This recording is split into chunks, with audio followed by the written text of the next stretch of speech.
Hello friends, ജപ്പാനിലെ വടക്കേ അറ്റത്ത് സ്ഥിതി ചെയ്യുന്ന ഹൊക്കൈഡോ ഐലൻഡിലെ ഒരു തീരദേശ നഗരമായ ഒത്താരുവിലേക്ക് എല്ലാവർക്കും സ്വാഗതം.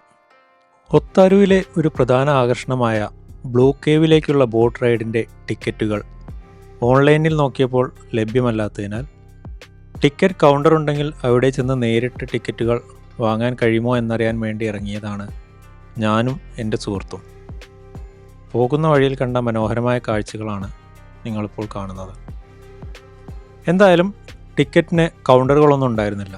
എന്നാൽ നിർത്തിയിട്ട ബോട്ടിനടുത്ത് ചെന്നപ്പോൾ അതിലെ ക്യാപ്റ്റൻ അവസാന നിമിഷം 2 പേർ ക്യാൻസൽ ചെയ്തുകൊണ്ട് നിങ്ങൾക്ക് 2 പേർക്കും കയറാമെന്ന് പറഞ്ഞ് അങ്ങനെ ഞങ്ങളും അതിൽ കയറി. ഇതാണ് റഷ്യക്കാരനായ ക്യാപ്റ്റൻ മിസ്റ്റർ അലക്സി. ബോട്ടിൻ്റെ ഓപ്പൺ ഡെക്കിൽ 5-6 ആളുകൾക്ക് നിന്ന് കാഴ്ചകൾ കാണാമെങ്കിലും ബോട്ട് വേഗതയിൽ സഞ്ചരിക്കുന്ന സമയത്ത് 3 പേർ മാത്രമേ അവിടെ മാക്സിമം ഉണ്ടാകാവൂ എന്നാണ് അദ്ദേഹം നിർദ്ദേശം തന്നിരിക്കുന്നത്. അതിൽ കൂടുതൽ ആളുകൾ ഉണ്ടായാൽ അത് ബോട്ടിൻ്റെ ബാലൻസിനെ ബാധിക്കും എന്നതാണ് കാരണം. ബോട്ടിൽ നിറയെ ആളുകളുണ്ടായിരുന്നു. താനാണ് ഈ ബോട്ടിൻ്റെ ക്യാപ്റ്റനെന്നും തനിക്ക് ഇംഗ്ലീഷും ജപ്പാനീസും സംസാരിക്കാൻ അറിയാമെന്നും വേഗത കൂടുമ്പോൾ ഈ ബോട്ട് പറക്കുമെന്നും ആ സമയം താനൊരു പൈലറ്റായി മാറുമെന്നും അദ്ദേഹം പറഞ്ഞു. നല്ല ഹ്യൂമർ സെൻസ് ഉള്ള ക്യാപ്റ്റൻ അലക്സിയുടെ വാക്കുകൾ കേട്ട് ഞങ്ങളെല്ലാവരും ചിരിച്ചെങ്കിലും കുറച്ചു കഴിഞ്ഞപ്പോഴാണ് അദ്ദേഹം പറഞ്ഞത് തമാശയല്ല എന്നുള്ളത് ഞങ്ങൾക്ക് മനസ്സിലായത്. ഒരു പൈലറ്റ് യുദ്ധവിമാനം പറത്തുന്നത് പോലെ തൻ്റെ ബോട്ടിനെ വളരെ വേഗതയിൽ ഓടിക്കുന്നതിനോട് കൂടെ തന്നെ ആ ബോട്ടിനെ ഇരുവശങ്ങളിലേക്കും വളരെയധികം ചിരിക്കുകയും ചെയ്തുകൊണ്ട് താൻ പറഞ്ഞത് വെറുതെ ആയിരുന്നില്ല എന്ന് അദ്ദേഹം തെളിയിച്ചു തന്നു. ഉള്ളിൽ ഒരു നേരിയ ഭയത്തോടു കൂടിയാണ് എല്ലാവരും അത് ആസ്വദിച്ചത് എന്ന് പറയാം. ഇതൊരു തുടക്കം മാത്രമായിരുന്നു. പിന്നീട് അങ്ങോട്ട് ബോട്ട് കുതിച്ച് പായുകയായിരുന്നു. നമ്മളൊരു കല്ലെടുത്ത് വെള്ളത്തിൻ്റെ ഉപരിതലത്തിലൂടെ വെള്ളത്തിന് സമാന്തരമായി എറിയുമ്പോൾ അത് വെള്ളത്തിൽ തട്ടി ചാടി മുന്നോട്ട് പോകുന്ന പോലെയായിരുന്നു ബോട്ട് മുന്നോട്ട് പോയിക്കൊണ്ടിരുന്നത്. ക്യാപ്റ്റൻ മിസ്റ്റർ അലക്സി ആളൊരു രസികനായിരുന്നു.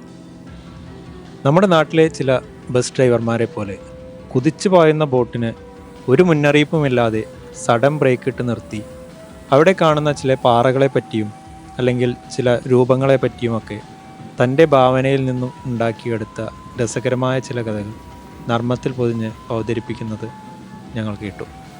ബോട്ടിനകത്തിരിക്കുന്ന ആളുകളെല്ലാം അത് ആസ്വദിക്കുന്നുണ്ട് എന്ന് അവരുടെ ഉറക്കെയുള്ള ചിരികളിൽ നിന്നും വ്യക്തമായിരുന്നു. ബോട്ടിങ്ങനെ വളരെ വേഗതയിൽ കുതിച്ചു പായുമ്പോൾ മുഖത്തേക്ക് വീശുന്ന ഈ ശക്തമായ കാറ്റിൽപ്പെട്ട് എൻ്റെ തലയിൽ അവശേഷിച്ചിരിക്കുന്ന കുറച്ച് മുടികൾ കൂടി പറഞ്ഞ് പുറകിലെ വെള്ളത്തിൽ പോയി വീഴാൻ സാധ്യതയുണ്ടെന്ന് പോലും ഞാനൊരു വേള കരുതിപ്പോയി. ഞങ്ങളുടെ മുഖത്തെ ഭാവങ്ങളിൽ നിന്നും കാറ്റിൽപ്പെട്ട് ആടി വിലയുന്ന എൻ്റെ മുടിയിൽ നിന്നും പുറകിലെ വെള്ളത്തിലെ ചലനങ്ങളിൽ നിന്നും ഈ ബോട്ടിൻ്റെ വേഗത എത്രത്തോളം ഉണ്ടെന്ന് കുറച്ചെങ്കിലും നിങ്ങൾക്ക് ഊഹിക്കാൻ കഴിയും. കുറച്ച് സമയം അവിടെ ഇരുന്ന് മടുത്തപ്പോൾ ഒന്ന് എണീറ്റ് നിന്ന് ആസ്വദിക്കാമെന്ന് കരുതി എണീറ്റ് നിന്നപ്പോഴാകട്ടെ കുതിച്ചു പായുന്ന ഒരു കുതിരയുടെ പുറത്ത് കയറിയതുപോലെയായിരുന്നു. ഇങ്ങനെ ഷൂട്ട് ചെയ്യുന്നതിനിടയ്ക്ക് കയ്യിൽ നിന്നും മൊബൈൽ വഴുതിപ്പോയാൽ പിന്നീട് ആ മൊബൈലിനെ മറക്കേണ്ടി വരുമെന്ന് അറിയാമായിരുന്നെങ്കിലും ഈ മനോഹരമായ നിമിഷം ഇങ്ങനെ പകർത്താതിരിക്കാൻ എനിക്ക് തോന്നിയില്ല.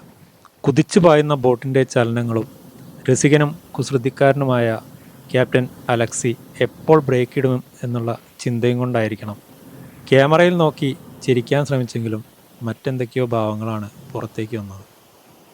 പ്രതീക്ഷിച്ച പോലെ തന്നെ അദ്ദേഹം ബോട്ട് നിർത്തി ഒരു വശത്തേക്ക് ചൂണ്ടിക്കാണിക്കുന്നുണ്ട്. തങ്ങളുടെ തനതായ ആവാസ വ്യവസ്ഥയിലെ ജീവിതം ആസ്വദിക്കുന്ന 2 വൈൽഡ് സീലുകളെയാണ് ഞങ്ങൾക്കവിടെ കാണാൻ കഴിഞ്ഞത്. ഒന്ന് വെള്ളത്തിൽ മുങ്ങിക്കളിക്കുമ്പോൾ മറ്റൊന്ന് പാറയ്ക്ക് മുകളിലിരുന്ന് വെയിൽ കായുകയായിരുന്നു. അവിടെ നിന്നും വീണ്ടും യാത്ര പുറപ്പെട്ട് അങ്ങനെ ഞങ്ങൾ ബ്ലൂ കേവിലേക്ക് എത്തി. ബോട്ടുമായി ബ്ലൂ കേവിനകത്തേക്ക് കയറാൻ ശ്രമിച്ചെങ്കിലും അതിനകത്ത് മുൻപ് പോയ ബോട്ട് ഓൾറെഡി നിൽക്കുന്നത് കൊണ്ട് അത് പോയതിന് ശേഷമാണ് നമുക്ക് ഉള്ളിലേക്ക് പോകാൻ കഴിയുമെന്ന് അദ്ദേഹം പറഞ്ഞ് തൻ്റെ ബോട്ട് പുറകിലേക്ക് എടുത്തു. ഗുഹയ്ക്കകത്ത് പേടിപ്പെടുത്തുന്ന വവ്വാലുകളോ നരിച്ചീറുകളോ അല്ലെങ്കിൽ മറ്റു ജീവികളോ ഒന്നുമില്ലെന്നും ചെറിയ കുരുവികൾ മാത്രമാണ് താമസിക്കുന്നതെന്നും അതുകൊണ്ട് തന്നെ ഒന്നും പേടിക്കാനില്ലെന്നും ഞങ്ങൾക്ക് വേണ്ടിയും മുകളിലേക്ക് വന്നുകൊണ്ട് അദ്ദേഹം വിവരിക്കുന്നുണ്ടായിരുന്നു. ഇത്രയും ദൂരം കുതിച്ചു പാഞ്ഞു വന്ന ഈ ബോട്ടിനെ ഇരുവശങ്ങളിലേക്കും ചരിക്കുമ്പോഴോ അല്ലെങ്കിൽ യാതൊരു മുന്നറിയിപ്പുമില്ലാതെ പെട്ടെന്ന് നിർത്തുമ്പോഴോ പുറകിൽ തുറന്ന സ്ഥലത്ത് നിന്നും ഇരുന്നുമൊക്കെ യാത്ര ചെയ്തിരുന്ന എന്നെയും എൻ്റെ സുഹൃത്തിനെയും പറ്റി അദ്ദേഹത്തിന് യാതൊരു ടെൻഷനും ഉണ്ടായിരുന്നില്ല എന്ന് ഞങ്ങൾക്ക് തോന്നിയിരുന്നു. ഇനി ഓൺലൈനായി ബുക്ക് ചെയ്യാതെ യാത്ര ചെയ്യുന്നതുകൊണ്ട് തന്നെ ഞങ്ങൾ വെള്ളത്തിൽ പോയാലും ഞങ്ങൾ ആ ബോട്ടിൽ യാത്ര ചെയ്തതിൻ്റെ ഒരു തെളിവും ഇല്ലല്ലോ എന്നുള്ള ധൈര്യത്തിലാണോ അദ്ദേഹം അങ്ങനെ ചിന്തിക്കാത്തത് എന്ന് എൻ്റെ സുഹൃത്ത് തമാശ രൂപേണ എന്നോട് പറഞ്ഞു. എന്നിരുന്നാലും ഒരിക്കലും മറക്കാൻ കഴിയാത്ത മനോഹരമായ ഒരു അനുഭവം തന്നെയായിരുന്നു ഞങ്ങൾക്ക് രണ്ടുപേർക്കും ഈ യാത്ര. ഞങ്ങളുടെ ബോട്ടിന് പുറകിലായി കുറച്ച് ദൂരെ മറ്റു ബോട്ടുകളും ഇതിനകത്തേക്ക് കയറാൻ വേണ്ടി വരുന്നുണ്ടായിരുന്നു. ഇതിനകത്തുണ്ടായിരുന്ന ബോട്ട് പുറത്തേക്ക് പോയതുകൊണ്ട് തന്നെ ഞങ്ങൾ ഗുഹയ്ക്കകത്തേക്ക് കയറാൻ ആരംഭിച്ചു. ബോട്ട് ഗുഹയ്ക്കകത്തേക്ക് കയറുമ്പോൾ ഒരുപാട് കുഞ്ഞു കിളികൾ ഗുഹയ്ക്കകത്തു നിന്നും പുറത്തേക്കും പുറത്തു നിന്നും അകത്തേക്കും പറന്നു പോകുന്നത് കാണാൻ കഴിഞ്ഞു. ഭീമാകാരമായ പാറക്കെട്ടിന് കീഴിൽ സ്ഥിതി ചെയ്യുന്ന അധികം വീതിയോ നീളമോ ഇല്ലാത്ത ഒരു ഗുഹയാണ് ബ്ലൂ കേവ്. ഒരു പ്രഗത്ഭനായ ക്യാപ്റ്റന് മാത്രമേ വളരെ പതുക്കെ തൻ്റെ ബോട്ടിനെ അതിനുള്ളിലൂടെ മുന്നോട്ട് കൊണ്ടുപോകാൻ കഴിയുകയുള്ളൂ. കുറച്ച് അങ്ങോട്ടോ ഇങ്ങോട്ടോ നീങ്ങിയാൽ പാറക്കെട്ടിൽ ഇടിക്കാൻ സാധ്യതയുണ്ട് എന്നുള്ളതിനാലാണത്. ഈ ഗുഹയ്ക്ക് ബ്ലൂ കേവ് എന്ന പേര് വരാൻ കാരണം ഇതിലെ വെള്ളത്തിൻ്റെ നിറമാണ്. വളരെ മനോഹരമായ നീല നിറവും പച്ച നിറവും കൂടി ചേർന്ന ഒരു പ്രത്യേക കളറാണ് ഇതിലെ വെള്ളത്തിനുള്ളത്. കുറച്ച് സമയം ആ ബോട്ട് ആ ഗുഹയ്ക്കുള്ളിൽ നിർത്തിയിട്ട് ആ ഗുഹയുടെ നിഗൂഢ സൗന്ദര്യം എല്ലാവരും ആസ്വദിച്ചതിന് ശേഷം പതുക്കെ ഞങ്ങൾ പുറത്തേക്ക് കടന്നു. ഒത്താരു ബ്ലൂ കേവ് ബോട്ട് ടൂർ എന്നാണ് ഈ ഒരു ടൂറിൻ്റെ പേരെങ്കിലും ബ്ലൂ കേവിനേക്കാൾ കൂടുതൽ എനിക്ക് ആകർഷണമായി തോന്നിയത് അങ്ങോട്ടുള്ള ആ യാത്രയും ചുറ്റും കാണുന്ന പാറക്കെട്ടുകളും കൂടാതെ വൈൽഡ് സീലും ഇതിനെല്ലാം പുറമെ നമ്മുടെ ഫലിതപ്രിയനായ ക്യാപ്റ്റൻ അലക്സിയുടെ കുറച്ച് തള്ളു കഥകളുമായിരുന്നു. ഒരു ക്യാപ്റ്റൻ എന്ന നിലയിലുള്ള തൻ്റെ ജോലി അദ്ദേഹം ഒരുപാട് ആസ്വദിക്കുന്നുണ്ട് എന്ന് അദ്ദേഹത്തിൻ്റെ പെരുമാറ്റത്തിൽ നിന്നും ഞങ്ങൾക്ക് തോന്നി. ബോട്ടിൽ യാത്ര ചെയ്തവർക്കൊക്കെ അദ്ദേഹത്തിൻ്റെ കഥകൾ വളരെയധികം ഇഷ്ടപ്പെട്ടെന്ന് അവരുടെ പെരുമാറ്റത്തിൽ നിന്നും വ്യക്തമായിരുന്നു.